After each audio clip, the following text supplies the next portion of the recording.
Hey, um, here's a warning. This game is a horror game, so please, viewer discretion advised. Thank you. Holy loud. Oh, this is loud.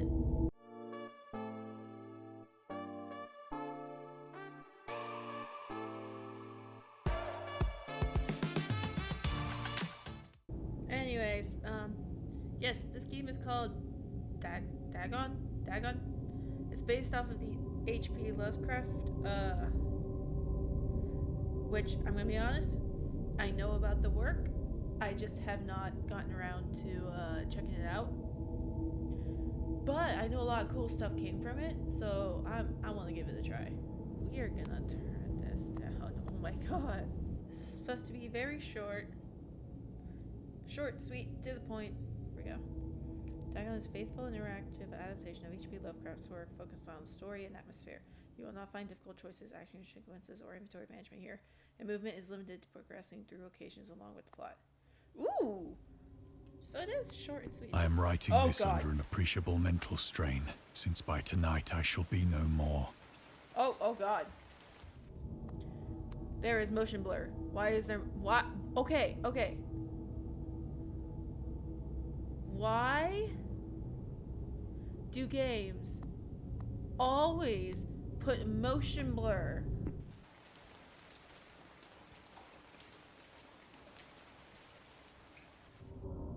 During the game, you'll encounter interactive elements. Some of them will enlighten continuous story. Others reveal interesting facts about the original short story. Ooh! It's historical background in the author. Some of the trivia is hidden. In order to find these secrets, focus your eyes and look for the Elden's sign.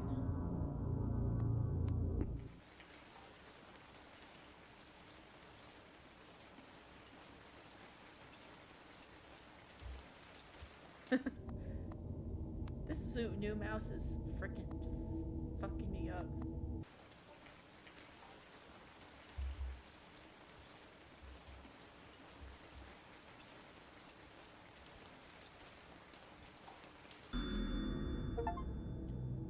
Ooh! As to letters, my case computer writes such things as easily as rapid as others. Ooh! 100,000 letters?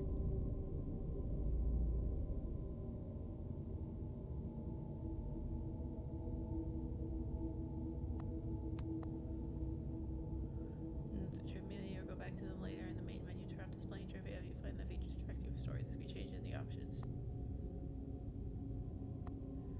I like trivia.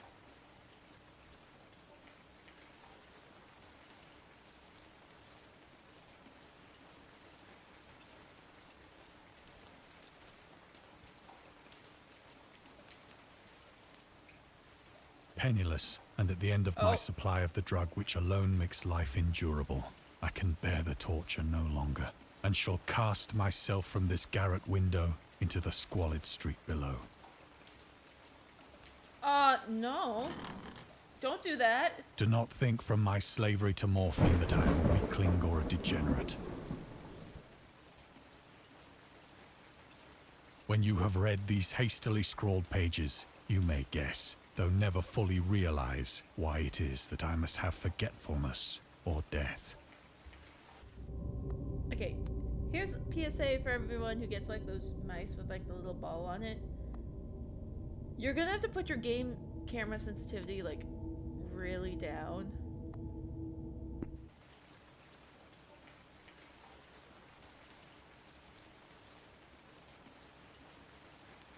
Ooh. Morphine entered into use in the 19th century and was routinely administered to treat severe pain during the American Civil War.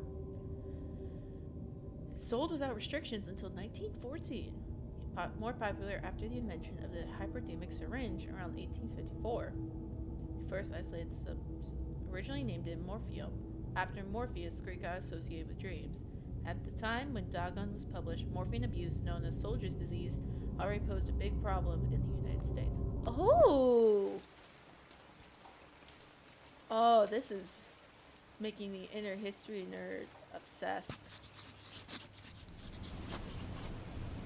It was in one of the most open and least frequented parts of the broad Pacific that the packet of which I was supercargo fell a victim to the German sea raider.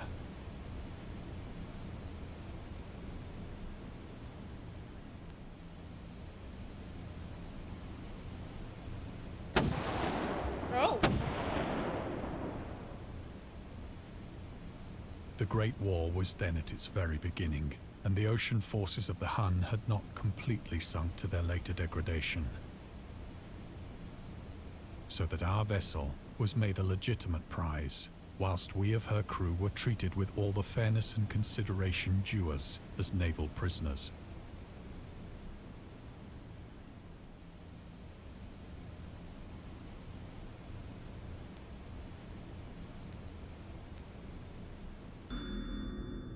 Huns were Central Asian nomads who established a domain in Europe and invaded the Roman Empire in the 5th century AD. They were known as brutal, deadly warriors and masters of quick raids, who also developed powerful composite bows, lasso, and early siege weapons. Ooh! During World War I, the British used the word Hun as a synonym for Germans in order to emphasize their brutality. However, the term originated when the German Emperor Wilhelm II gave a speech to his troops on 27th July 1900 before they embarked to China. Should you encounter the enemy, he will be defeated. No quarter will be given. Prisoners will not be taken. Whoever falls into your hands is forfeited. Just as 1,000 years ago, the Huns under their king Attila made a name for themselves, one that even today makes them seem mighty in history and legend. May the name German be affirmed by you in such a way in China that no Chinese will ever again dare to look cross-eyed at a German. The refusal to take prisoners was a clear breach of the laws and customs of war adopted during the First Hague Convention of 1899. Woo! I'm intrigued.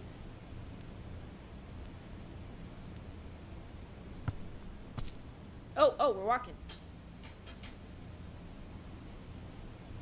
So liberal, indeed, was the discipline of our captors, that 5 days after we were taken, I managed to escape alone in a small boat with water and provisions for a good length of time.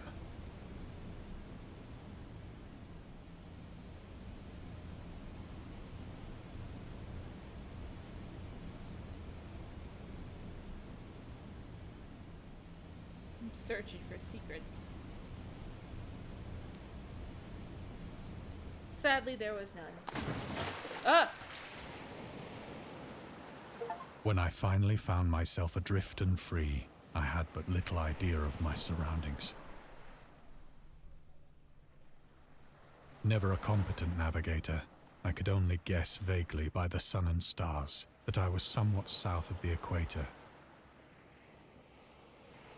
Of the longitude, I knew nothing, and no island or coastline was in sight.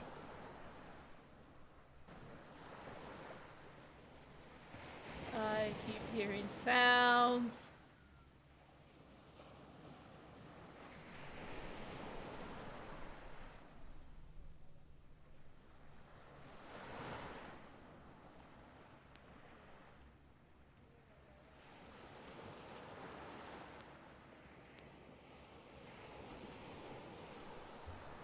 The weather kept fair, and for uncounted days I drifted aimlessly beneath the scorching sun, waiting either for some passing ship or to be cast on the shores of some habitable land. I think that's dolphins. Sounds like dolphins.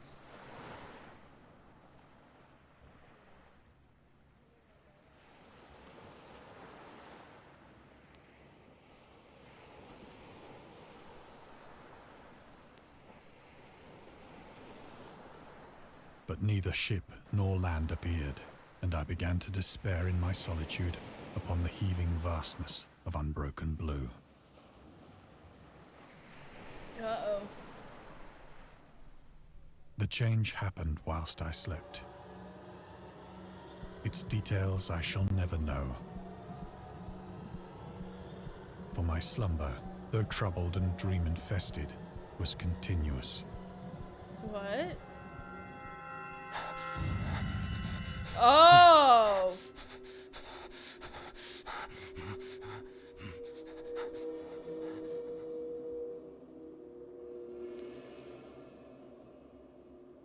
Oh my god.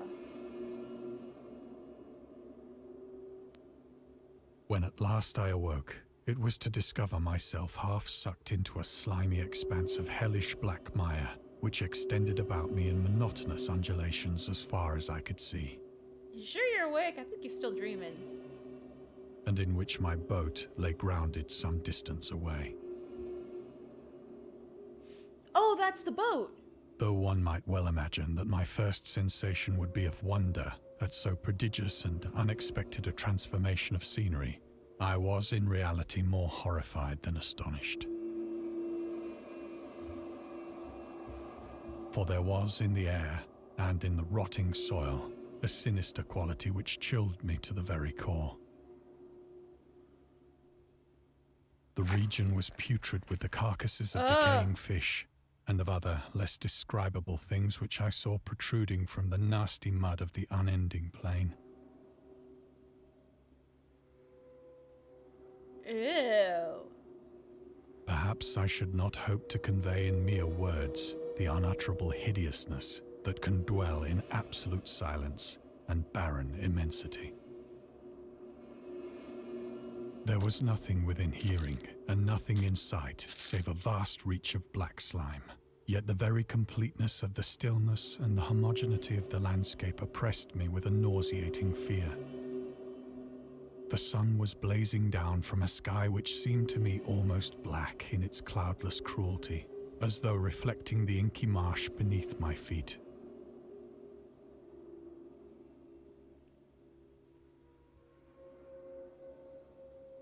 Interesting. Ew, ew. Ugh. As I crawled into the stranded boat, I realized that only one theory could explain my position. Through some unprecedented volcanic upheaval, a portion of the ocean floor must have been thrown to the surface, exposing regions for which innumerable millions of years had lain hidden under unfathomable watery depths. So great was the extent of the new land which had risen beneath me that I could not detect the faintest noise of the surging ocean, straining my ears as I might. What is that sludge over Nor there? were there any seafowl to prey upon the dead things.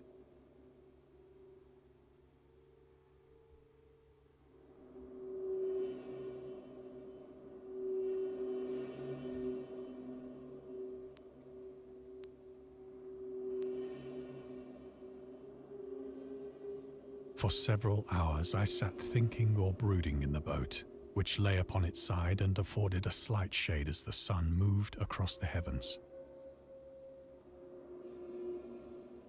As the day progressed, the ground lost some of its stickiness and seemed likely to dry sufficiently for traveling purposes in a short time. That night I slept but little, and the next day I made for myself a pack containing food and water, preparatory to an overland journey in search of the vanished sea and possible rescue.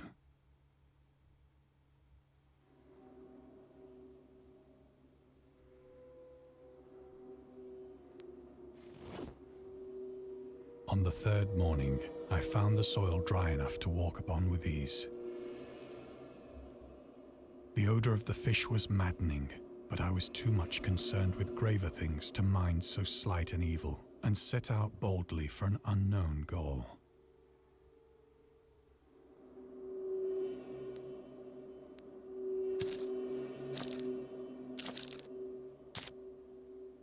Dang. All day I forged steadily westward, guided by a faraway hummock which rose higher than any other elevation on the rolling desert. What are these?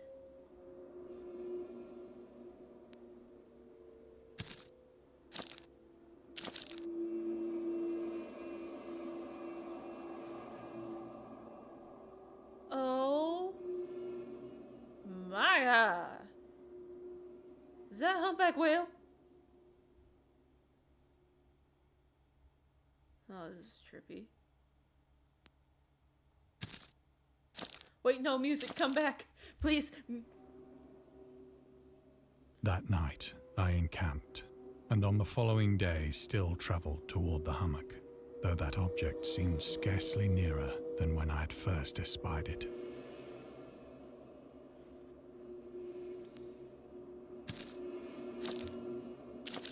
You got guts, man.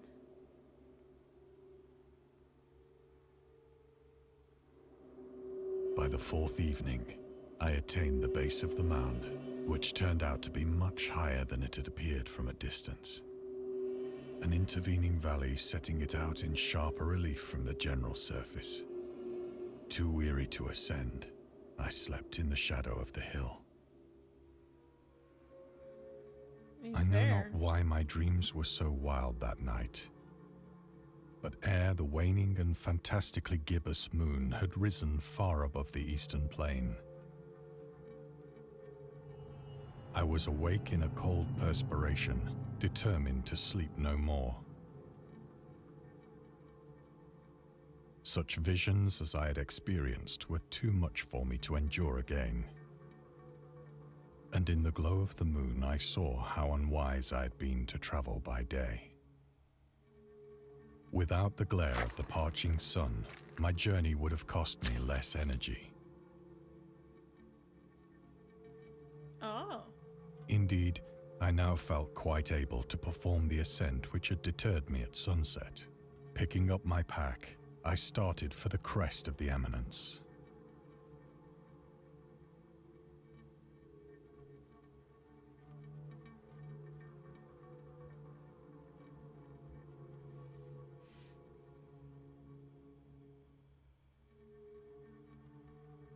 I can't see.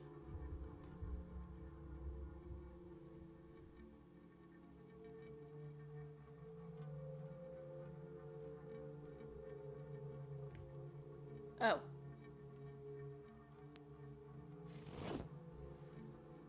I have said that the unbroken monotony of the rolling plain was a source of vague horror to me.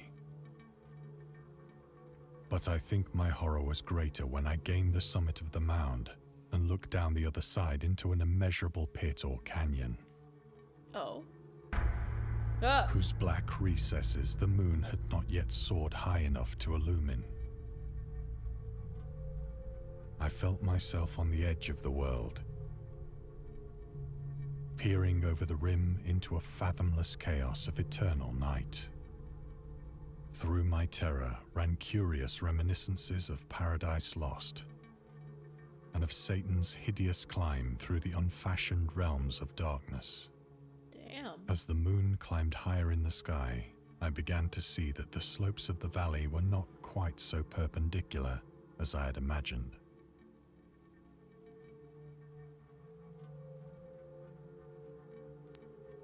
Ledges and outcroppings of rock afforded fairly easy footholds for a descent. Why would you descend? Whilst after a drop of only a few hundred feet, the declivity became very gradual. You are a dumbass. Why would you go down here?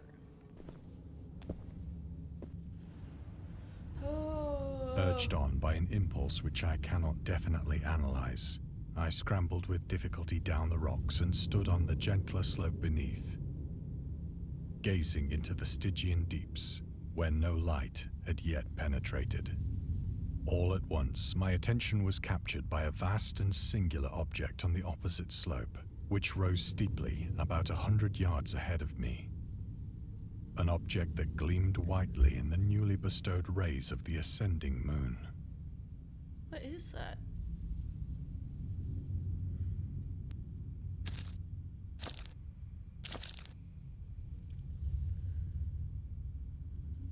That it was merely a gigantic piece of stone, I soon assured myself. It does look like a... But I was conscious of a distinct impression that its contour and position were not altogether the work of nature. A closer scrutiny filled me with sensations I cannot express.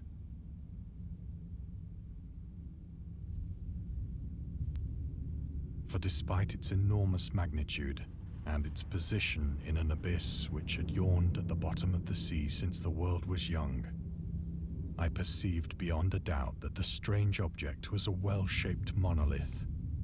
What the fuck is a monolith? Whose massive bulk had known the workmanship and perhaps the worship of living and thinking creatures. Dazed and frightened, yet not without a certain thrill of the scientist's or archaeologist's delight, I examined my surroundings more closely.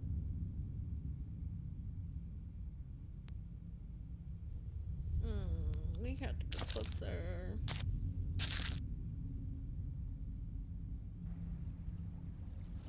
The moon, now near the zenith, shone weirdly and vividly above the towering steeps that hemmed in the chasm. Oh! And revealed the fact that a far-flung body of water flowed at the bottom, winding out of sight in both directions and almost lapping my feet as I stood on the slope. Across the chasm, the wavelets washed the base of the Cyclopean monolith, on whose surface I could now trace both inscriptions and crude sculptures.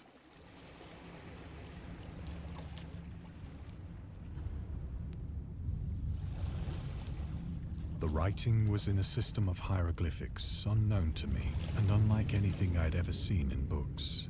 Ooh. Consisting for the most part of conventionalized aquatic symbols such as fishes, Aquatic. eels, octopi, Aquatic. crustaceans, mollusks, whales, and the like. Aquatic! I'm being a bitch. Several characters obviously represented marine things which are unknown to the modern world, but whose decomposing forms I had observed on the ocean-risen plain. It was the pictorial carving, however, that did most to hold me spellbound.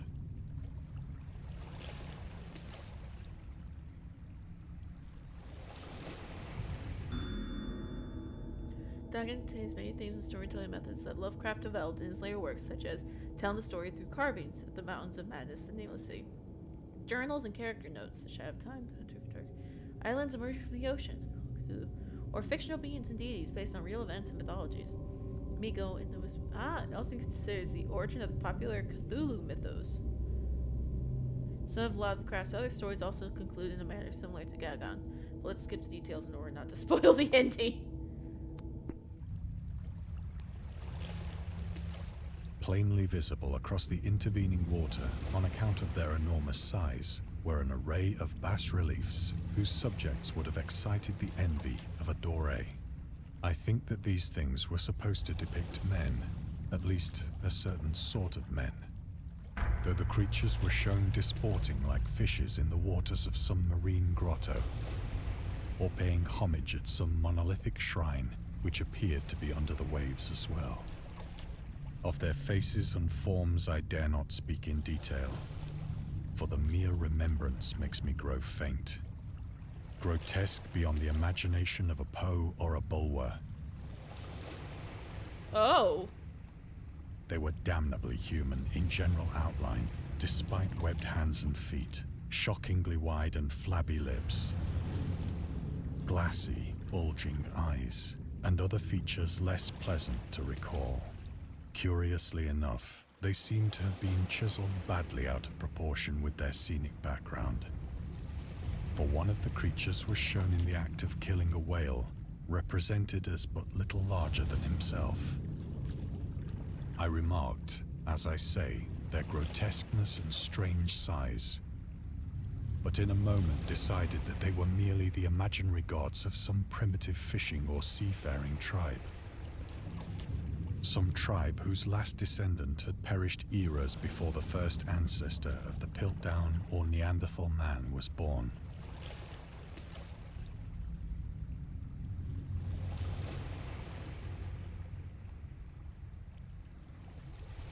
Awestruck at this unexpected glimpse into a past beyond the conception of the most daring anthropologist, I stood musing whilst the moon cast queer reflections on the silent channel before me.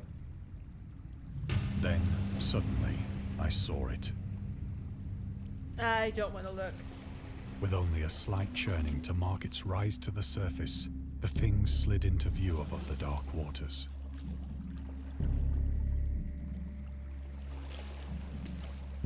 Oh? Vast, Polyphemus-like and loathsome, it darted like a stupendous monster of nightmares to the monolith. What the hell? About which it flung its gigantic scaly arms, the while it bowed its hideous head and gave vent to certain measured sounds.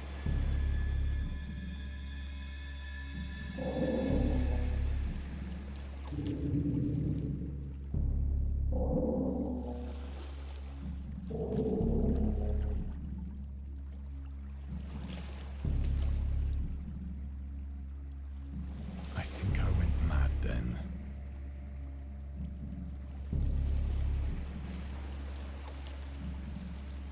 Of my frantic ascent of the slope and cliff, and of my delirious journey back to the stranded boat, I remember little.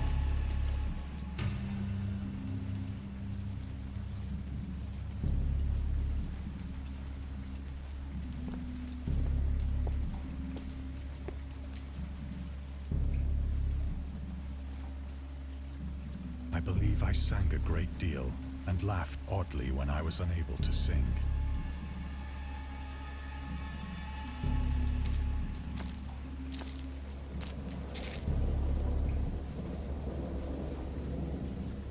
What?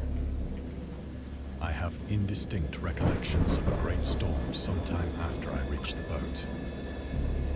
At any rate, I know that I heard pearls of thunder and other tones which nature utters only in her wildest moods.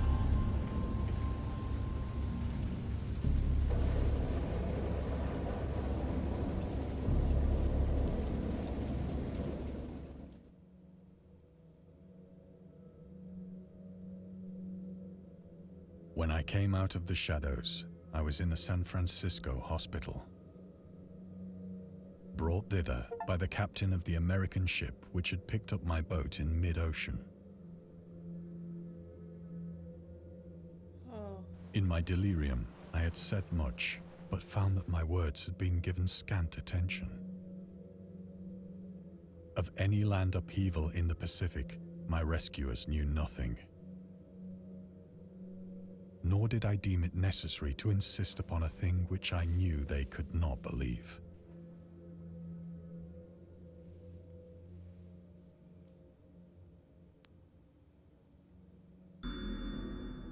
Kraft was a prominent figure in the world of amateur journalism. In 1915, he started publishing his own journal called The Conservative, which included political and social commentary, poetry, short stories, and literary criticisms written by him and other authors. Ooh.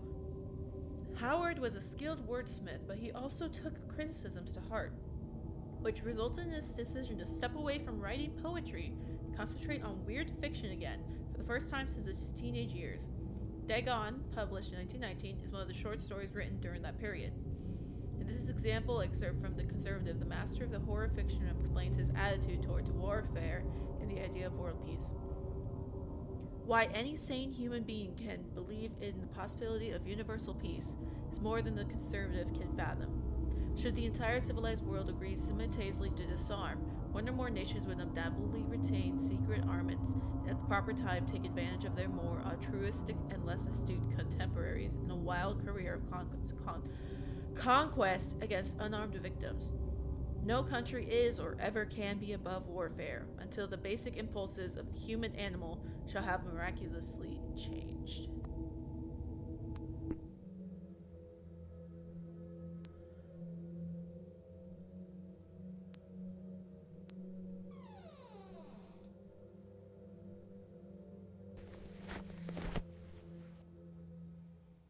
Once I sought out a celebrated ethnologist and amused him with peculiar questions regarding the ancient Philistine legend of Dagon, the fish god.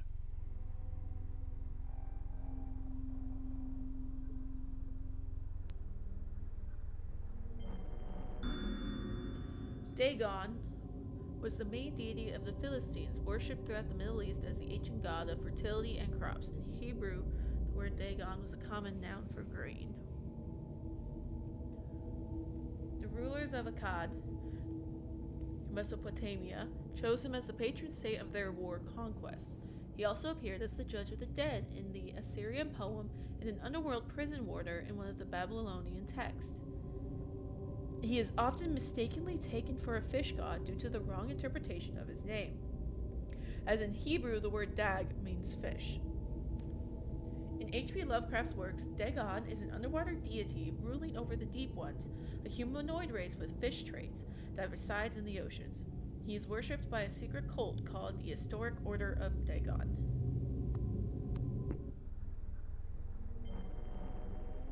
Interesting.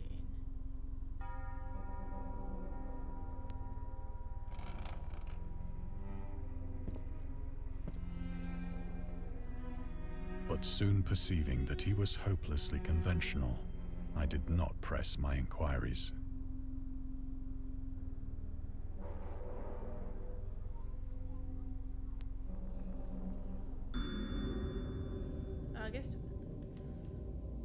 Auguste Derleth was an American writer and anthologist. He also befriended Lovecraft and published many of his works through his company, Arkham House. Although he greatly contributed to the popularization of the author's work after his death, he is surrounded by numerous controversies. One of his most questionable decisions involved introducing the good versus evil doctrine. Derleth was a devout Catholic to the Cthulhu mythos, which contrasted with Lovecraft's view of the world and his approach to cosmic horror. As a result, the author's works are often misunderstood and misrepresented in today's culture. Ooh! It is also worth noting that Lovecraft was never really interested in creating a mythology, and the term Cthulhu mythos was coined by Derleth after the author left the mortal plane. Interesting! Oh!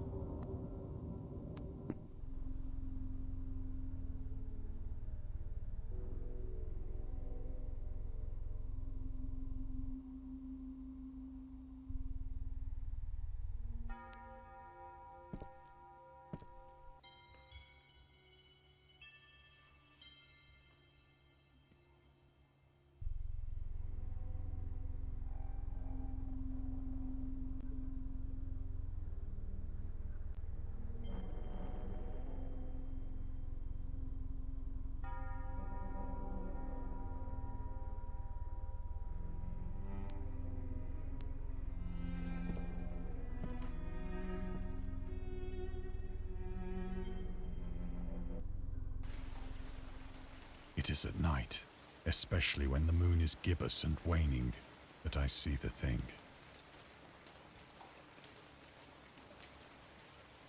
I tried morphine, but the drug has given only transient surcease and has drawn me into its clutches as a hopeless slave. So now I am to end it all, having written a full account for the information or the contemptuous amusement of my fellow men.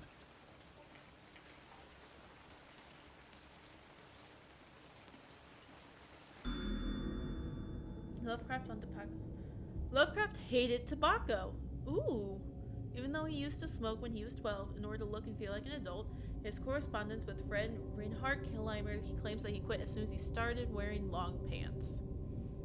He also had a very strong opinion about alcohol, as evidenced by his letter to Zelia Brown, dated 13th February 1928.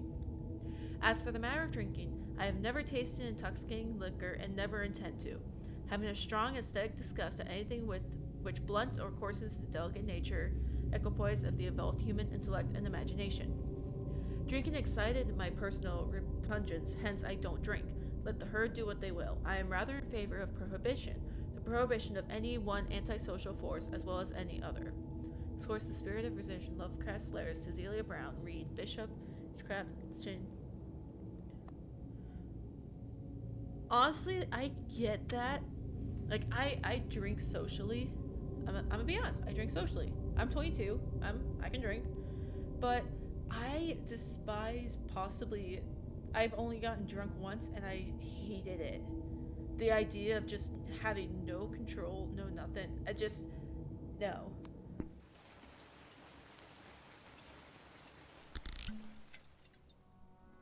Often, I ask myself if it could not all have been a pure phantasm.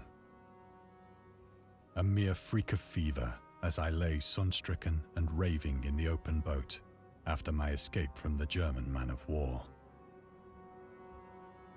This I ask myself, but ever does there come before me a hideously vivid vision in reply.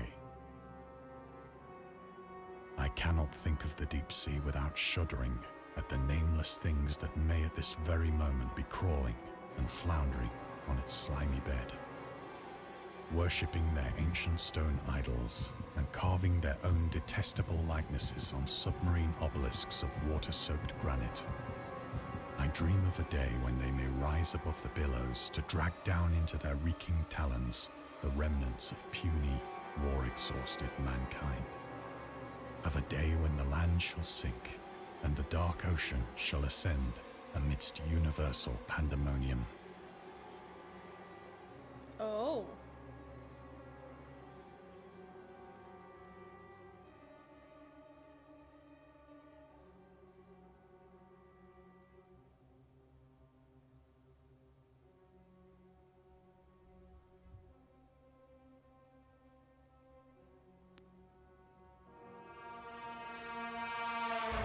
Oh. The end is near. I hear a noise at the door, as of some immense slippery body lumbering against it.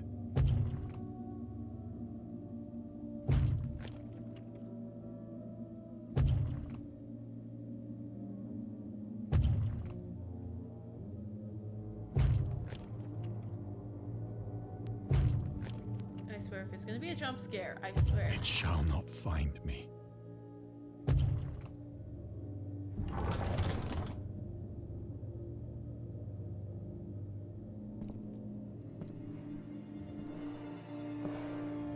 God, that hand!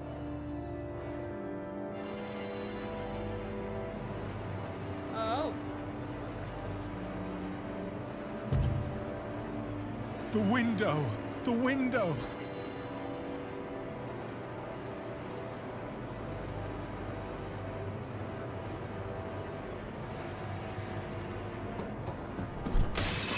Oh shit! Ah!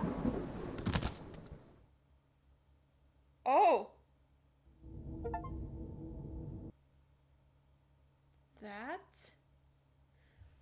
That was amazing!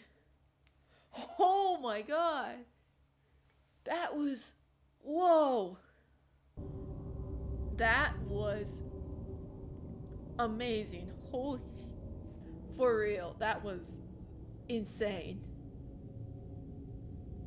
Like, I have no words. It was so good. Yeah, it was short, but because this was based off of a short story, instead of adding to the short story or doing anything else, they literally were just like, no, this is the short story. It is exactly what H.P. Lovecraft did. We just put it into a visual form, and so everyone can appreciate like the original story. I bet they even looked and like studied like to make sure they got the monster as closely depicted as Lovecraft had tried to make. That was insanely good. And the fact that they did more, there's more. Oh, that was so good. Oh, I loved that. That was... I recommend that. Oh my gosh, this is what you're looking. It was so good. Oh my god. But anyways, so I guess that's it. Cause it was a short, sweet, to the point game. So I guess I'll see y'all later. Yes? Okay.